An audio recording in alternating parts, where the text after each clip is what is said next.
I'm going to get back to your calls here in a minute. I have a guest. Joey Saladino is with me. Joey is a former prank YouTuber gone political. The first YouTuber running for office. He's also suing AOC for blocking him on Twitter. And AOC is that nutty woman out of New York, Alexandria Cortez. Joey, welcome to the show. Hey, thanks for having me. Happy Men's History Month. Hey, you too. Thank you, buddy. What's your impression of men today? Men, I think, are getting the shit end of the stick when it comes to the media bias against them, especially from the left-wing media. But I think men are a very vital part of our society's fabric. Are you a millennial? I believe so. And why are men laying down and just taking it? Because the authority, the power is in the man, not in the woman. And women will follow men who are in their natural state of being. Why are men laying down and just letting it happen? Why are they taking it? I think from kind of like an evolutionary standpoint, men nowadays are having less and less testosterone, so that's leading to them taking it. It's leading to them taking a back seat to leadership roles, especially on the left.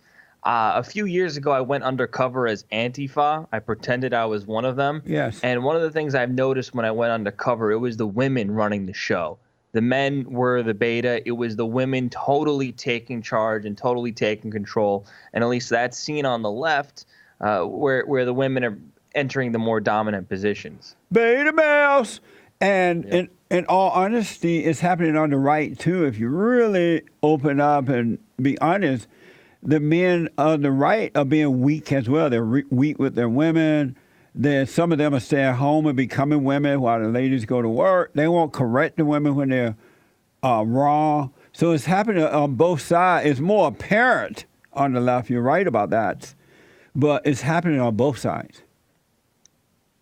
Yeah, I agree with you. I think men really need to step up and start becoming men more. Yeah. You have decided to run for Congress against Alexandria Cortez. And what made you make that decision? I'm not running against Alexandria Cortez. I'm running in New York's 11th. That's Staten Island and part of South Brooklyn. It is a Republican plus 2 district, but it actually was won by a Democrat in 2018. I decided to run because New York City is extremely far left with its mayor, with its governor, especially New York City. I know what it is. You're suing Cortez. You filed a lawsuit, but I'll come back to that. Are you Republican? Yes, I'm a Republican. Oh, I see. And so congratulations, man. I hope you win. Thank you. I appreciate that. How is it going right now for you as far as your campaign? It's been going really good. And one of the gauges how you know you're doing good is the opposition that comes at you. Yeah. So I've had Antifa attack me plenty of times. They absolutely hate me. They despise me. They put up flyers of me all over D.C. before I did an event there saying that I was a Nazi. Even the Never Trump rhinos from Manhattan that support my primary opponent, they've even come at me, physically charged at me on an occasion, which got broken up pretty quickly before anything could possibly happen. So there's a fear of me from the establishment rhino Never Trump Republicans in New York City, and there's a fear for me from the left. They're trying to play me off as a joke, at least a lot of the people in the mainstream media, but on the ground, I have massive support that they don't even know about. And what is it about you that they're afraid of? I think they see a little bit of Trump in my way of doing things, and because I'm the only pro-Trump candidate in my district, in a district that voted mostly for Trump. Amazing. This is my district, Staten Island, is the only right-leaning district in all of New York City. So this is our only chance to slowly take the city back, as if we take my district back. I wish you well, man. That sounds good to me. You filed a lawsuit against Alexandria Cortez. Is that right? Yes. And why did you file a lawsuit against her? So I filed a lawsuit against her because there was a lawsuit against Trump that Trump lost, saying that he wasn't allowed to block anybody on his Twitter, and he had to unfollow a particular group of people that filed the lawsuit. So AOC was one of the politicians that blocked me. So I decided that I would like to sue her to see if the standards apply equally. I've been working on this lawsuit for actually 2-3 months now, and I just filed it recently after the court ruling came out against Trump. So is there a law that says that politicians are not allowed to block citizens on YouTube? There is, I think it violates the First Amendment, and because of the lawsuit against Trump, that'll become a case study for this case. Yeah. And we're filing it in the same court district that ruled against Trump. So we're going to see if the standards apply equally to the left and the right, and it's pretty much just a big social experiment, just like some of my videos. A lot of people on the left, it's funny because they will cheer that Trump lost the lawsuit, and then I say I file my lawsuit, and they start spamming my page, calling me a big baby, calling me a snowflake, and they're totally missing the point on to why I'm doing the lawsuit. I don't care about AOC blocking me. That's not something I care about. It's all about to see if the standards apply equally. It's really amazing and to see young millennials such as yourself fighting back. You're not afraid to fight back, and I'm really happy to see that. And as soon as your light comes back on, we'll be able to see you again. His light went out. Amazing, we lost him.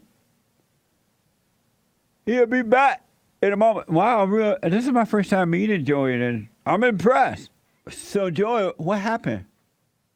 I have really bad wiring with my internet. So it craps out every once in a while. Oh, I see. I saw you reach up and then it just went dark. I want to get back to this lawsuit. Oh, you was telling us why. I believe we were talking. What were we talking about before you went away? I think the lawsuit or the lawsuit, yes. And then you were telling us why the Antifa and all these Never Trumper people are going after you. I want to ask. Because you seem to have a lot of courage, you're standing up for what is right. What made you as you are today? Were you raised by both parents and you have a strong father? What made you this way? Yeah, I was raised by both parents. They're now divorced. They got divorced after I moved out. I moved out of my house when I was, I believe, 18 or 19 years old. I moved to Los Angeles to pursue a career in entertainment and business. So I've been on my own for an extremely long time. I've accomplished a lot. A lot of people like to frame me as just a YouTuber, but being a YouTuber is just a very small portion of what I do when it comes to work. So, I mean, this month I'm about to do the calculations, just under $250,000 this month, and I only made 10,000 of that from YouTube. So when people call me a YouTuber, that is very disingenuous to all the business that I do off of my YouTube channel. So you're 25 years old, right? Yes. Oh, well, you're almost a Z. I thought you were a little older. You seem older. You seem mature. You seem older. You don't look older, but you seem older. Yeah, I matured at a younger age just from being out on my own and doing my own thing and really figuring it out. Being on your own at a young age, you figure things out a lot. You sooner. really do. How old were you when you left home? I was either 18 or 19. Amazing. This is why I left home at 18, and it was the way it was. You couldn't stay home after that point, and I'm glad for that. But we now have men who are staying home at 20, in their 20s, 30s, and 40s, and 50s. I even know men who are home in their 60s. And so I've always encouraged men to leave home at 18, no later than 18. Get out of there so you can grow up and deal with life. And what's your impression of Alexandria Cortez? I think she's very misinformed with every single action that she takes. She has very low life experience. I wouldn't be surprised if she was living at home until she got elected into Congress. I mean, we need to look for in our politicians, we need to look for people who have full-on life experience, not somebody who is just a bartender and is getting told to read a script. When I look for politicians, I want to see Yeah. people who have life experience. I want to see people who have negotiating skills, that have done business. That's why I always believe that Trump was way more qualified than Obama, because Trump knows how to make a deal. Trump knows how to negotiate business. He knows how to work people. Yeah. Obama was a senator, but before he was Obama president. was beta male. He was ridiculous, man. Yeah. I told the people not to vote for him, that they're going to live to regret it. And he nearly destroyed America. Thank God for the great white hope, President Trump, that he's bringing the country back.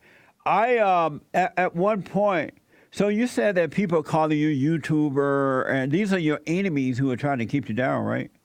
Yeah, they'll call me a YouTuber, and they'll bring up a bunch of the pranks and jackass stunts that I've done in the past, from dating all the way back to 2014. They'll bring that up and attempt to discredit me. Yeah. Well, that let you know that you're winning. When they come out of hell like that after you, you're blessed. You're on your way. I read that you went to the Border Wall Symposium. What is that exactly? So they were crowdfunding to build the border wall, and I believe they also got it funded from some investors, and they built I don't know, I forgot how long of a strip of border wall, but they built the border wall for a period of land on private land in order to prevent illegal immigration coming from that area. And apparently they said it made it a lot safer. The arrests from illegal crossings has been down, I believe, over 50% in that area. Amazing. Because of the wall, because people aren't even attempting to make the journey or make the trip over there. So it was really cool. And I tried to climb the wall briefly. It is a very hard wall to climb. And even if you do make it up to the top, there's spikes on the top. If you try to throw a rope over it to go up on the rope, the spikes on top will cut the rope. So it was pretty effective. What do you think about, what do you say to those people who say a wall won't solve anything, it's too expensive, and that the wall, I even have dumb black people telling me that a wall is locking us in instead of keeping the people out. I can't believe they say it, but they say it. It's the dumbest thing I've ever seen.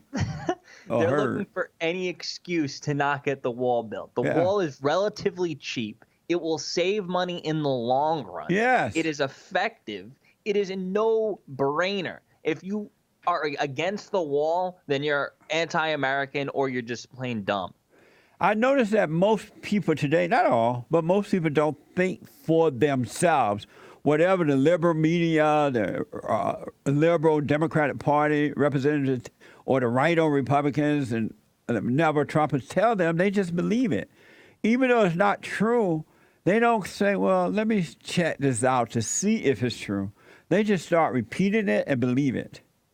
Yeah. The Republican primary opponent, she supported sanctuary cities in New York City. And I think sanctuary cities and the illegal immigration problem hurt our economy.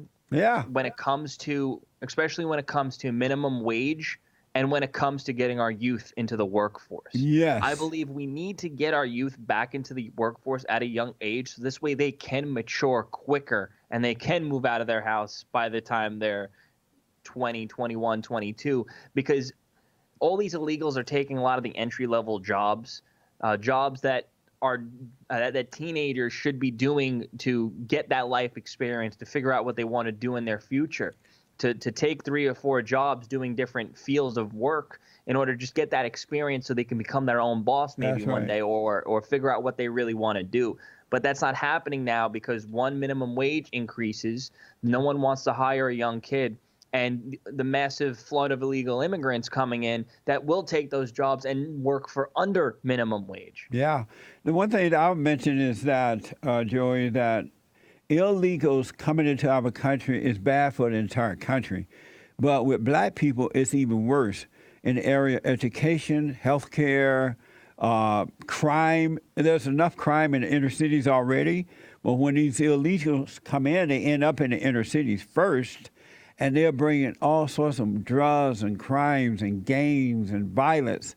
And in the public school here in LA, almost every day there's a fight between the American blacks and the illegal aliens because the American kids are feeling pushed aside. A lot of these illegal aliens don't speak English, so the teachers have to work on that with the kids. In the meantime, these American kids, blacks, are being just pushed aside. And yet, the blacks keep voting for the Democrats. They keep voting for the very people who are against them. It's mind-blowing to me. What do you say to those people? Yeah, it seems like the Democrats play a really good job at playing racial politics. My girlfriend, for example, she was a hardcore Democrat, and she believed that Republicans were evil white men trying to keep everybody down.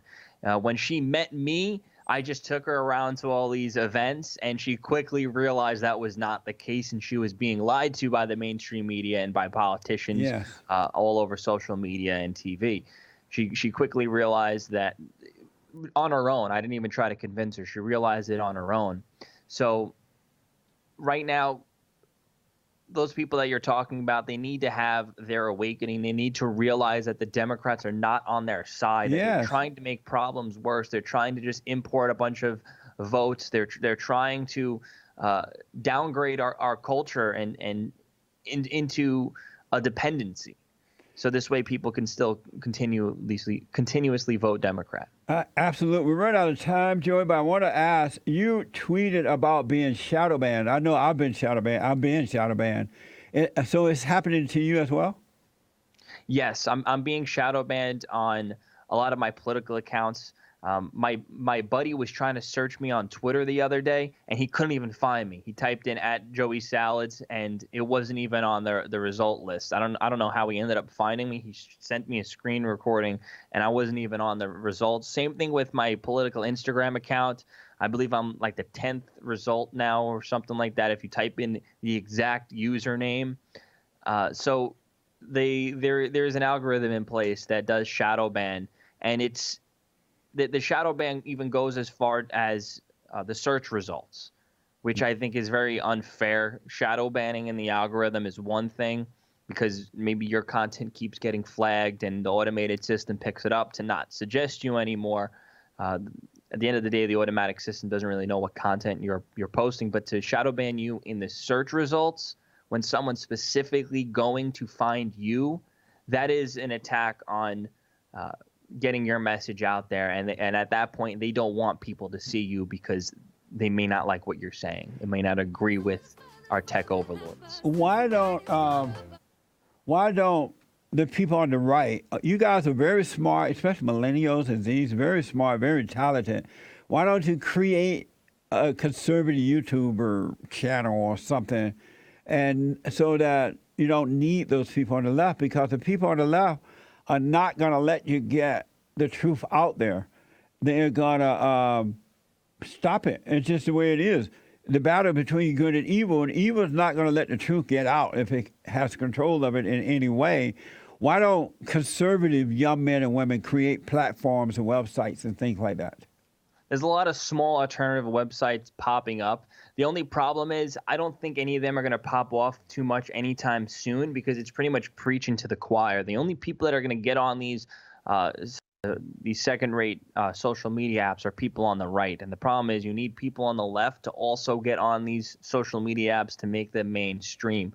Also, the tech overlords have billions of dollars in funding and investment and cash on hand, so they can easily squash any of the competitors. Right now, Google and Facebook, they're the top dogs. They have all the money. They own majority of the market share. And a lot of these small apps that are coming up, they're just going to get crushed. I do think it is possible for it to happen. They need to have a billionaire step in and say, hey, we're going to actually make a free speech platform. But the problem is you've seen with Gab, they got banned from the App Store, and that cuts down their possible market immensely. So the tech overlord will keep on as soon as another alternative social media comes up and starts to pop off a little bit, then you'll see massive censorship on it to try to squash it. The only way there could be a true alternative source is if Trump leaves Twitter and goes with an alternative social media. That is the only way right now. That's amazing. I still think, and you're right, I know all those obstacles are in the way. Well, I believe that the right still needs to start it anyway. Just start doing it, and eventually you overcome the obstacles that are in the way. But to just not do it or to give up is not the way to go. Joy, it's been amazing. It's amazing meeting you, man. I wish you well. You're a Thank you. very I brave appreciate it. young man. I really, really wish you well. Whatever we could do to help, let me know. Thank you. I appreciate it a lot. Yeah, how can people support you? How do they help you in your campaign? How do they get in touch with you? So they can follow me on Twitter at Joey Salads. If they want to send me a DM, I try to reply to as many as possible. And if they want to contribute to my campaign, is saladinoforcongress.com.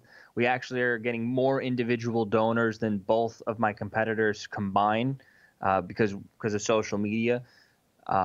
So we're pretty much trying to show that we have massive support, which we do have massive support. So any small donation helps because it goes towards the cause. Joey, I really wish you well, man, and we'll talk again soon, all right? Sounds good. Thanks for having me. Thank you, buddy, for coming on. Appreciate it. Amazing. Absolutely amazing, folks. That's what we need. We need brave men who love what's right and not afraid to stand up for what is right, not afraid to stand up for the country.